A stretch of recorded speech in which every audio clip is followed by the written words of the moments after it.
Welcome back to another episode of Lost in the Farmer's Market Garden Shorts. Today, we're going to talk about this lovely tangle here. Now, I'm going to zoom in. Not in bloom, since we're pushing the evening at the moment. You can see some spots of color. This is a common plant called Purselane. Its scientific name in this particular variety is Portulaca oleracea, or wide-leafed purselane.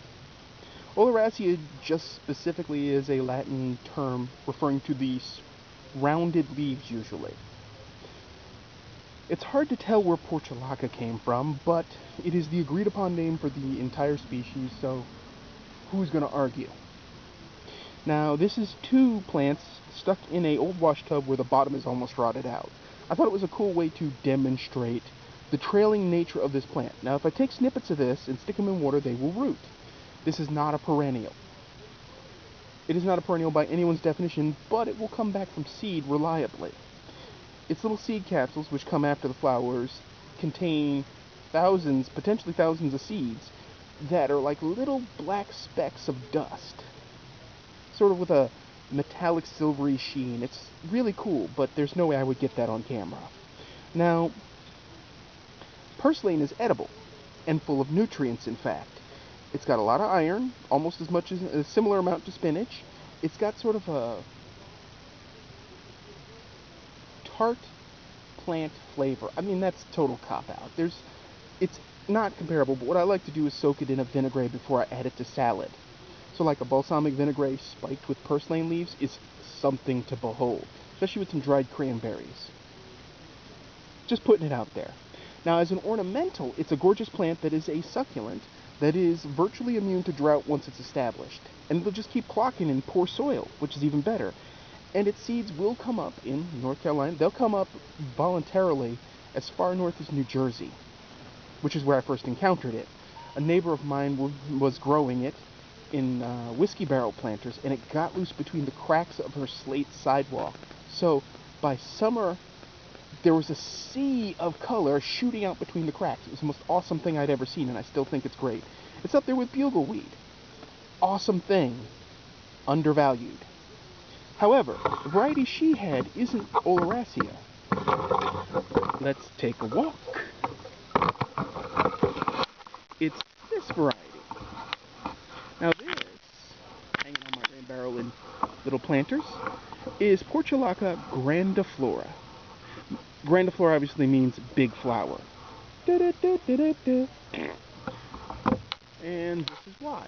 Now, the flowers do close at night, and it is 7 o'clock, so it's effectively night, and it's been cloudy. But you can see the little narrow leaves. Now, most mixes are a blend of colors, sometimes broken colors, where like it's multiple colors in one flower. They are not to be confused with stonecrop, which is a type of sedum. Sedum? Damn near killed him. No, but not the same thing. This is edible. That, I'm not sure, and I don't recommend you go taste testing. I don't want to hear of any of you wonderful garden people out there turning funny colors because you ate something weird. You will find this growing wild sometimes, and there is a native species that crops up in lawns. It is considered a lawn weed, even though it's a great forage food. Very tangy.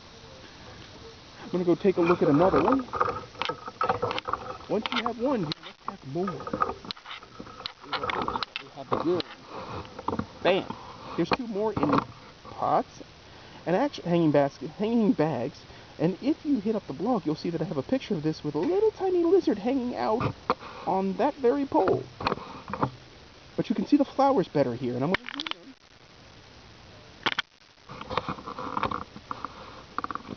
Sort of better. So, kind of. Okay. You can see that they're a multi-petaled flower, almost rose-like. Grandiflora is like that. Oleracea is a single petal. It seems like 5 or 6 petals, and it's usually one color. And that color can be crazy. Sometimes the little sex bits in the middle can be like frilly and crazy colors. There was one I saw last year that was gold and pink at the same time. It looked like someone's button had exploded. It was cool. Weird, but cool. And I like to things because once you get them established, you don't have to do anything with them. They are drought-proofed.